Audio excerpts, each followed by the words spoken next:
Tapi beberapa spesifik memang mohon maaf belum bisa dispesifikkan karena ada kan nanti memberikan kepada pemerintahan baru mengenai bagaimana nanti format kabinetnya, siapa yang akan in charge untuk program apa.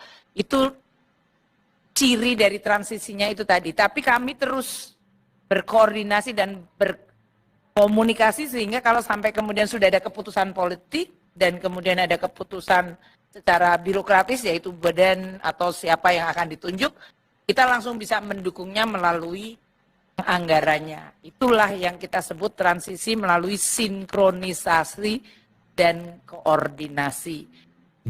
Selamat sore Bapak Ibu Menteri semuanya. Saya Givari dari Kumparan. Ada beberapa pertanyaan nih Pak. Yang pertama Pak, saya mau memastikan Pak terkait tadi di pidato keuangan Pak Presiden nggak sebut kenaikan gaji PNS di 2025. Nah itu kenaikan gaji PNS di 2025. Nah itu sebenarnya jadi naik atau enggak Pak? Kalau jadi itu mungkin berapa gitu Pak? Terima kasih. Semuanya diborong ke Ibu Menteri Keuangan. Ada pertanyaan berulang. Jadi mungkin udah cukup ini. Silakan Bu Menteri Keuangan. Baik, tadi sudah disampaikan ini adalah APBN transisi.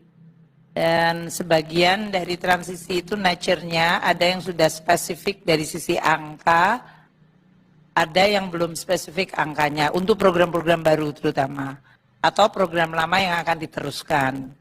Jadi seperti yang tadi saya sampaikan di dalam presentasi bahwa APBN ini tadi belanja KL termasuk tadi dari Kementerian Pertanian yang menyampaikan atau Menteri PUPR, oh anggaran saya masih kecil gitu.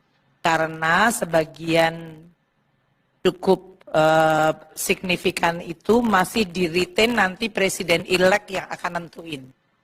Gitu ya. Jadi kalau tadi Pak Menteri PUPR atau Menteri Pertanian mengatakan memang penting dan memang itu penting disampaikan oleh Presiden-elect. Namun nanti format untuk berapa Kementerian Pertanian akan ditambahkan anggaran untuk program tadi yang disampaikan yang itu memang menjadi prioritas seperti pencetakan sawah maupun berbagai masalah pengairan. Itu nanti akan ditetapkan oleh Presiden-elect. Mungkin saya mengingatkan sekali lagi siklusnya ya. Kita sampaikan ke DPR dan DPR sudah tahu bahwa ini adalah baseline APBN. Kita akan bahas sebagian nanti di dalam pembahasan KL-KL ini kan oleh Menteri saat ini. Tapi nanti kan Bapak Presiden-elect kan punya kabinet baru. Dan oleh karena itu saya akan sampaikan pembahasan dengan DPR yang nanti sampai dengan akhir September akan mengetok APBN-nya, menyetujui, tapi kemudian Presiden baru dengan kabinet baru akan kemudian melihat program itu. Dan dipa-dipanya mungkin akan disampaikan termasuk apakah ada dipa yang memang akan spesifik dipindahkan tadi dari belanjanya pemerintah pusat yang ada di non-KL ke katakanlah Menteri Pertanian, Menteri PUPR, atau Menteri Kesehatan, atau Menteri Pendidikan. Jadi saya mohon teman-teman wartawan untuk postur APBN ini menggambarkan amplop besarnya. Tapi beberapa spesifik memang mohon maaf belum bisa dispesifikkan karena ada kan nanti memberikan kepada pemerintahan baru mengenai bagaimana nanti format kabinetnya, siapa yang akan in charge untuk program apa.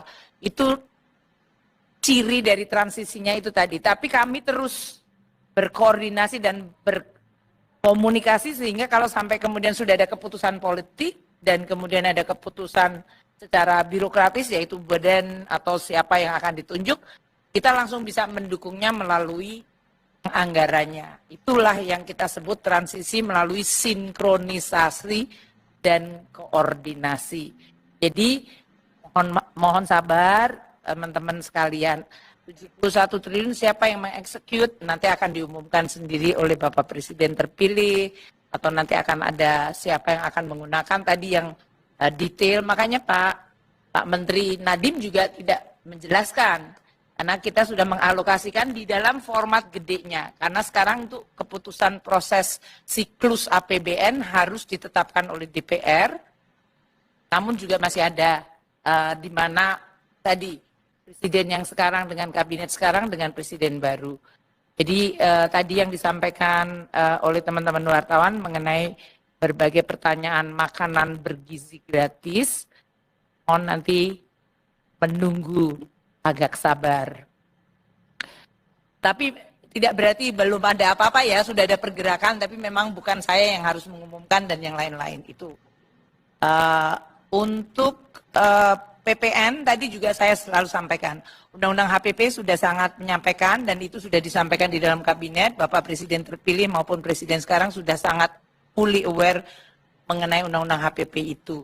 Jadi nanti kita akan lihat bagaimana, apakah target ini memasukkan, tentu kita akan melihat potensi ekonomi kita, tax ratio dan intensifikasi, ekstensifikasi, dan area-area yang kita identifikasikan bisa menyumbangkan penerimaan tersebut. Itu yang saya bisa jawab mengenai target penerimaan pajak. Mengenai pertanyaan lain, yang itu bukan domain saya bisa jawab, saya nggak bisa jawab. Artinya saya tidak menjawab ya, tadi yang dari Kumparan. Itu ya. Kemudian untuk, tadi kan pertanyaan semua itu, untuk IKN. IKN juga sama, kita masukkan dalam hal ini, karena kemarin Bapak Presiden terpilih dengan Presiden Jokowi sudah bertemu, sudah sidang kabinet di IKN dan beliau punya komitmen. Namun karena beliau masih akan melihat seluruh APBN ini, ya nanti kita akan lihat, akan dialokasikan tambahan berapa. Tapi ya memang beberapa infrastruktur penting untuk bisa menarik investasi, nanti akan menjadi prioritas. Apakah ruangannya seberapa besar? Bagaimana akan kemudian dialokasikan melalui PUPR atau langsung di OIKN, itu nanti juga opsi-opsi yang bisa kita sampaikan atau berdasarkan kesiapan dari institusinya. Kemudian, jadi makanya kalau dilihat tadi IKN ini seolah-olah anggarannya jadi masih kecil. Karena itu saya sampaikan tadi, semuanya di baseline kan, dan ini untuk memberikan otoritas kepada presiden terpilih untuk menentukan sesuai dengan prioritas, dan tentu beliau nanti akan dengan kabinetnya akan membahas dan kemudian menyampaikan. Tapi artinya program besar amplop besarnya sudah ada, beberapa kelompok sudah ditentukan dan nanti kemudian spesifikasi. Tapi overall dari APBN ini pemerintahan bisa berjalan dan prioritas-prioritas penting tetap jalan. Meskipun tadi nanti akan muncul tadi beberapa seperti Menteri Pertanian, oh kayak dengan uang sekian mungkin kita hanya sampai sekian, nanti kalau mau nambah berarti ada. Itu merupakan domain dari pemerintahan baru. Mungkin itu ya, memang mungkin nggak memuaskan tapi ini transisi kan.